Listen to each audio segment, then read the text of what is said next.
Hi, it's Lauren T from Yahoo Esports. Joining me over Skype today is Pita and Rubino talking to me about the new CSGO Dignitas announcement. Thank you so much, firstly, for taking the time to speak to me today and do an interview with us.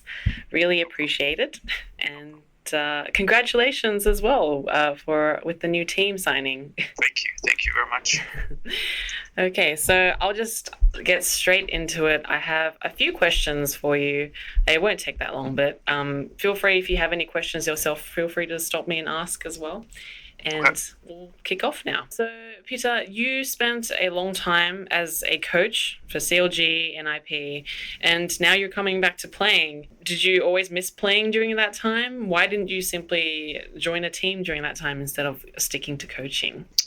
That's a really good question.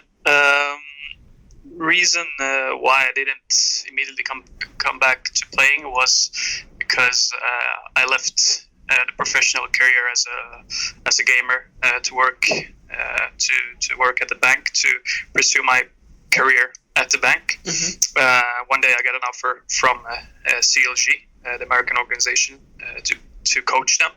I felt that I wasn't ready to play, but I couldn't decline their offer. So that made me go to coaching them. And I had a small background of coaching an IP that I was doing at the same time I was working at the bank.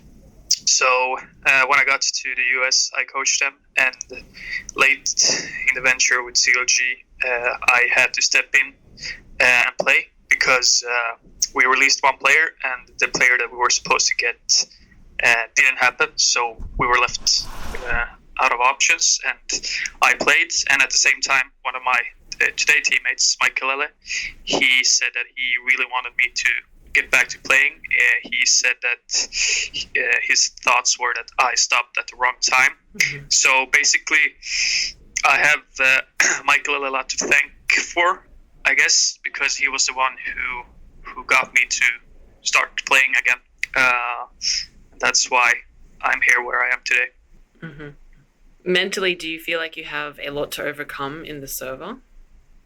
Yeah, I have, as I've told my family, because they don't know much about this gaming industry. Mm-hmm. But I told them that if the best players or the professional players, if they work 100%, I need to work 110 to be able to get back to the level where I were before. I know I have like a uphill that I need to climb, but I have like fantastic support from both the organizations, but Mm-hmm. also the players around me, and everyone is very supportive. And I'm going to give this 110%, and I am my biggest like opponent. So Mm-hmm. so if I feel that I'm not there where I want to be, or if I'm letting the team down, I will be the first one to notice. Mm-hmm. And is the team going to be moving all together into a house? Like, what's the setup going to be?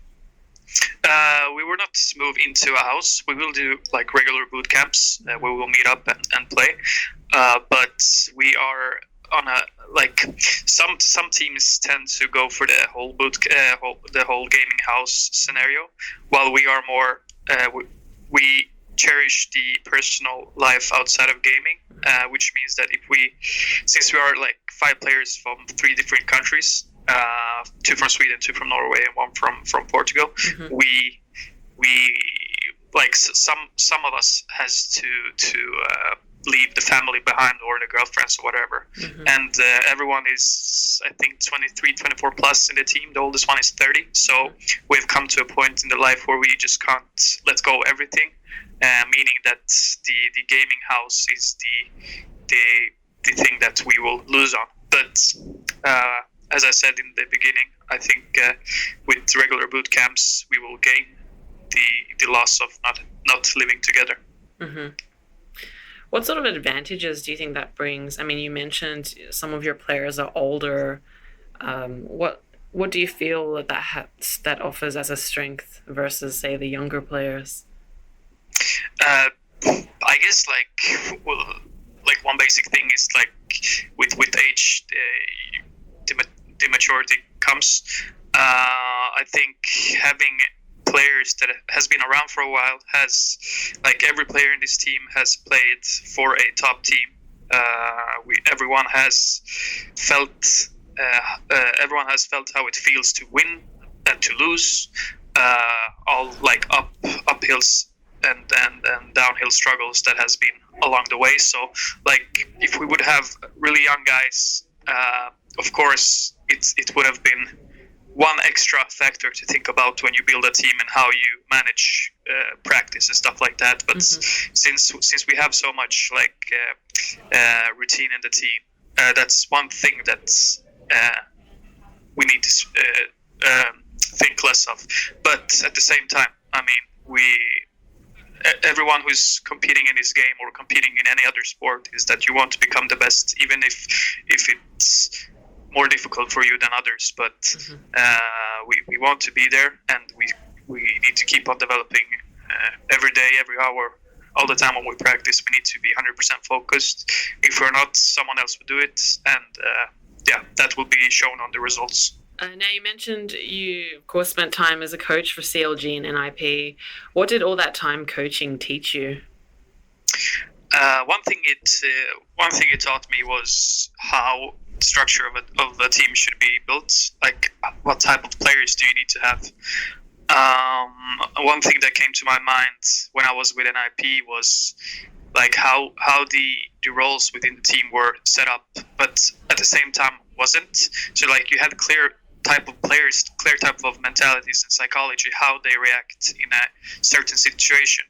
And then when you go try to build a whole new team, that's like something that I have kept in my in the back of my head, was like, what was when we were at our peak in NIP or in CLG, what was the chemistry like? So, and to have, like, we can't have 5 match fraggers in the team. You can't have 5 support players in a team. Like, in every sport, you have to have someone that's attacking, someone that's defending, someone who's doing both. So I think the coaching thing got me to realize even more, like, how important it is to have a perfect setup of players and not to just go with the flow and try to see, like, okay, he has good stats, let's go for him. It doesn't work like that way. Statistics maybe, but in general, when you play, it's not like that. So that's something that I brought with me as a coach. Well, that wraps up all my questions. Thank you so much for your time, Pita, today.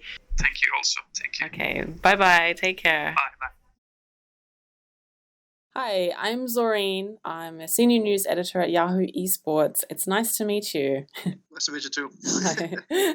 Hi. Can you hear me loud and clearly? Yeah, I hear you. Okay, awesome. Cool. I can hear you as well. Perfect. This is just going to be an audio interview, which should be fine. If you have any questions, feel free to let me know. Otherwise, we can get right into it. Yeah, it's fine. It's fine. Okay, cool. So my first question is, you left North, obviously, earlier, which is a solid lineup in a team that appeared to have a major winning potential. Why did you leave them? I had some months where my traveling schedule and performance was not so good. It was really intensive, and I didn't have time basically to think about myself, what I wanted to accomplish, what I wanted of myself, like playing wise.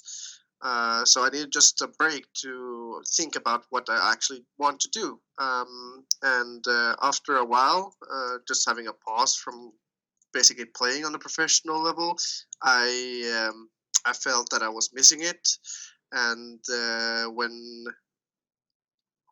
I heard that Dignitas wanted something, I knew that was the place I want to be again, because I was there before, and Dignitas has always been really nice for me, the fans and everything like that. So that's the reason, basically.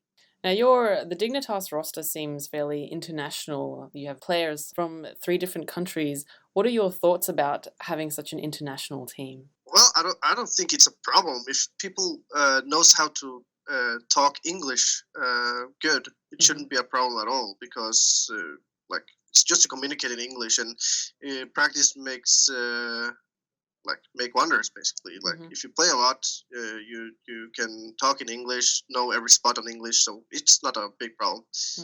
So I spoke to Pita earlier before, and he mentioned that the team won't be based in the same house, but you'll be doing boot camps together. How are you going to overcome the challenge of having like a team with players in separate places?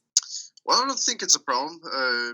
Always in Counter Strike, you have been playing from home basically. I don't think gaming house is the way to play Counter Strike since you have traveled a lot from basically before. Hmm. You're not so much home.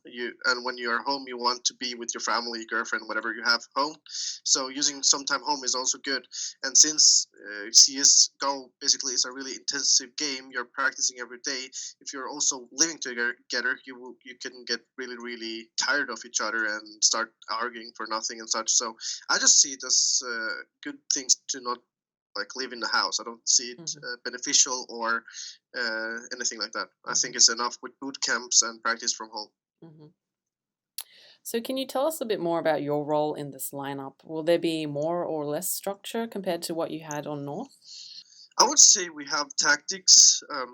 We have, but maybe not in the same way as we had in North before. Hmm. It was more set tactics, and I was basically like playing a bit supportive role. I was, of course, not just playing support. I couldn't like at that I couldn't do anything, but I was playing more like the passive role to help the stars in the team be good. Here, I can play a bit for myself, and I can think more about myself Hmm. instead of thinking about all my teammates. Of course, I think about my teammates, but not in the same way as I did before. Hmm. The new role for me is basically I can play a bit more aggressive, and I think I can play more on my potential. Hmm. How do you think your old teammates on North will react to this news? Well, I don't know. I don't think they will be mad or anything like that. They got a good replacement for me, I see, and they got 100% Danish roster now, so I don't Mhm. think they will be mad at all. Maybe they will be a bit shocked, but I still think they just want me best of luck, and yeah, Mhm. I don't think anything else. Well, that wraps up all my questions. Rubino, thank you so much for your time today and best of luck with the team as well. Congratulations. Thank you, thank you. Thank you both so much for your time. For more CSGO coverage, be sure to check out Yahoo Esports.